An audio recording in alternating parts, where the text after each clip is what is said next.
अभिवादन स्वीकार कीजिए ब्रजेश मिश्रा का और आप देखना शुरू कर चुके हैं द डिबेट। क्या मायावती अखिलेश यादव का काम बिगाड़ेंगी या फिर मायावती अपनी पार्टी को मजबूत करके इस पोजीशन पे लाएंगी जहां वो कम से कम प्रमुख विपक्षी दल की भूमिका का निर्वहन कर सकें। 9% वोट शेयर पे खड़ी ये पार्टी जिसका नाम बहुजन समाज पार्टी है। मायावती ने कल एक बड़ी प्रेस एक मीडिया को दिए गए वक्तव्य में इस बात पर फिर जोर दिया है कि सिर्फ और सिर्फ वो अकेले चुनाव लड़ेंगी। क्या वाकई में ऐसा है? और उनके पूरी प्रेस कॉन्फ्रेंस का जोर बीजेपी को छोड़ समाजवादी पार्टी को दबोचने पर ज्यादा था। क्या वाकई में पीडीए का गेम प्लान मायावती बिगाड़ेंगी या फिर वो कुछ और बड़ी भूमिका की तलाश में है? आज चर्चा इसी विषय की। बहन भाइयों, कल बहुजन समाज पार्टी के अध्यक्ष और उत्तर प्रदेश की पूर्व मुख्यमंत्री मायावती ने मीडिया के साथ बात करते हुए ये बात साझा की और मेरे ख्याल से 10वीं या 12वीं बार उन्होंने ये ऐलान किया और हर बार की प्रेस कॉन्फ्रेंस में उनकी एक बात जरूर रहती है, अकेले लड़ेंगे, बिल्कुल अकेले लड़ेंगे, किसी से गठबंधन नहीं करेंगे, बीएसपी अकेले लड़ेगी। यहां तक तो बात ठीक है, लेकिन इसके आगे जो इरादे बताती हैं उससे ऐसा प्रतीत होता है कि उनके निशाने पर बीजेपी कम, अखिलेश यादव की पीडीए ज्यादा है। अखिलेश यादव की पार्टी को चुनौतियों का सामना बीजेपी से पहले मायावती से करना पड़ेगा। इसमें कोई दो राय नहीं कि मायावती के पास यानी बीएसपी के पास अपना एक कमिटेड वोट बैंक है जो किसी भी खराब से खराब परिस्थिति में उनके साथ खड़ा हुआ है।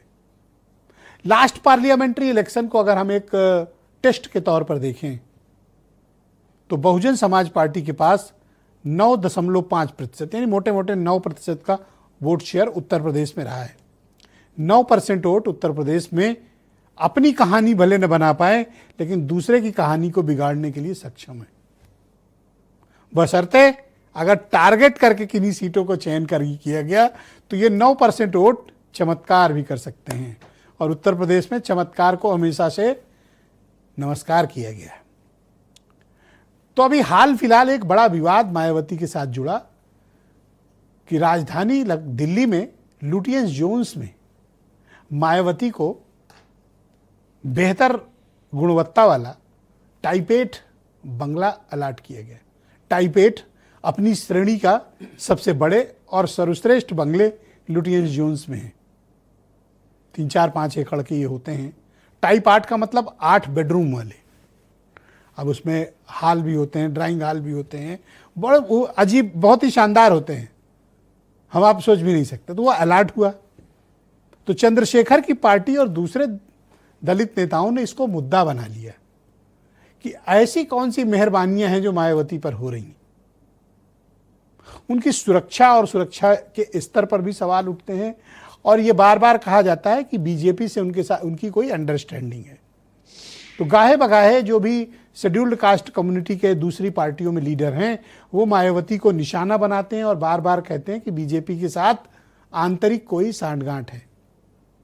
लेकिन मायावती हर बार प्रेस कॉन्फ्रेंस में या मीडिया के साथ बात में इस बात को उठाकर फेंक देती हैं और ये कैटेगरिकली उन्होंने कई बार इस बात का खंडन किया कि उनका बीजेपी के साथ न तो अंदर से न बाहर से कोई समझौता है, लेकिन उन पर आरोप हमेशा से चस्पा होते हैं और यही कारण है कि चुनाव दर चुनाव उनका भले ही कोई समझौता है नहीं है, कोई अंडरस्टैंडिंग है नहीं है, इन सब से अलहदा पब्लिक परसेप्शन जो है वो राजनीति में बहुत महत्वपूर्ण चीज होती है कि आपके बारे में क्या अवधारणा है लोगों की। तो लोगों की अवधारणा ये है कि कुछ हो या ना हो, बहन जी की बीजेपी से कोई सेटिंग है, ये एक धारणा है। अब ये धारणा को ना बीजेपी झुठलाती है कभी और ना मायावती इस धारणा को कभी खत्म कर पाएंगे। इसमें कुछ बातें सही भी है लेकिन अधिकांश बातें गलत भी है। लेकिन अब वो राजनीति में एक बार आपके बारे में जो परसेप्शन बन गया, आप उस परसेप्शन की को लांघ पाना बहुत मुश्किल होता है। असंभव तो नहीं होता लेकिन मुश्किल बहुत होता है।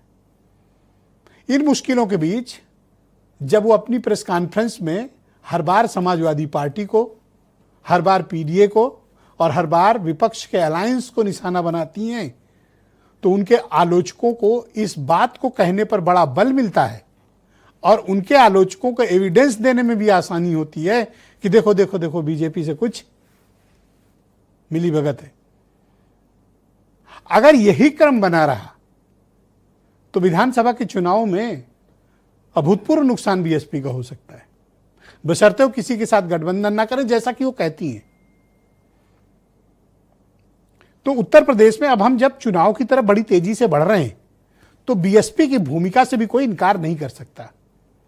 2012 तक उत्तर प्रदेश में धड़धड़ाती हुई हुकूमत करने वाली बहुजन समाज पार्टी आज भले ही हाशिए पे लग गई हो, 9-9.5% का वोट हो, एक एमएलए हो और कोई मेंबर ऑफ पार्लियामेंट ना हो, किसी ने भी नहीं सोचा था कि महज 10-12 सालों के भीतर एक सबसे ताकतवर हुकूमत करने वाली पार्टी का उत्तर प्रदेश में इस तरह से पतन हो जाएगा। ये केस स्टडी है अपने आप में। तो अब 27 में क्या होगा?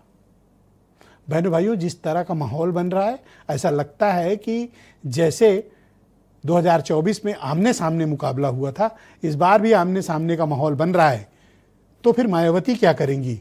इसी सवाल का हमें जवाब तलाशना है। आप कुछ बयान सुनिए।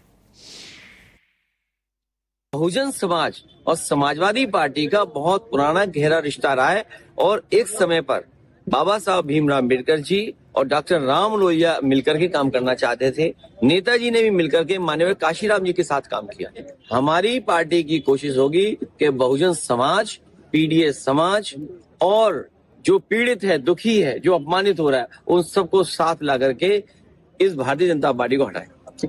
बीएसपी के लोग अपने 2027 के मिशन में अकेले ही पूरे जी जान से लगे हुए हैं। पार्टी के सभी लोगों से यही अनुरोध है कि वे ऐसी अनर्गल व मनगढ़ंत बातों पर कतई भी ध्यान ना दें। सन 2007 की तरह अकेले ही ये चुनाव लड़कर फिर से बीएसपी की पूर्ण बहुमत की अपनी सरकार जरूर बनाए। तो बहनों भाइयों, आज की इस परिचर्चा को हम आगे बढ़ाएंगे। मेरे साथ अनिला सिंह मौजूद हैं, भारतीय जनता पार्टी की प्रवक्ता हैं और बहुजन आंदोलन का हिस्सा डॉक्टर सतीश प्रकाश मेरे साथ कार्यक्रम में मौजूद हैं, और अखिलेश प्रताप सिंह कांग्रेस कमेटी के प्रवक्ता, कर्नल शरद शरण समाजवादी पार्टी से हैं, और राजेंद्र गौतम उत्तर प्रदेश के बहुत ही जाने माने चर्चित पॉलिटिकल मामलों के एक्सपर्ट जर्नलिस्ट हैं, और वीरेंद्र जी हमारे स्टेट हेड। आप सभी का स्वागत और धन्यवाद। सतीश